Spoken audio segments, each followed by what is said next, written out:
شباب السلام عليكم. هذا العام هذا بزاف د المغاربه يعني اش غادي نقول لكم، تفاجئوا انه ما جاتش فيهم القرعه الامريكيه، بحيث انهم إليجيبل، يعني عندهم الحق انهم يسابوا.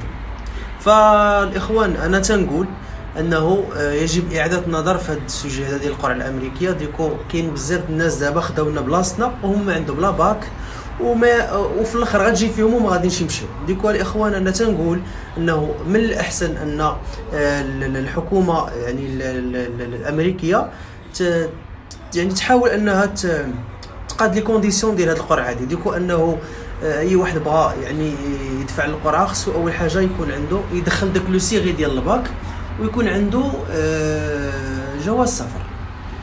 فكم سال الاخوان غادي يضاعفوا الحدود ان شاء الله، وحد موفق للناس اللي ما حالفهمش الحظ هذا العام في حالي. حد موفق ان شاء الله، وباقي ان شاء الله قدام.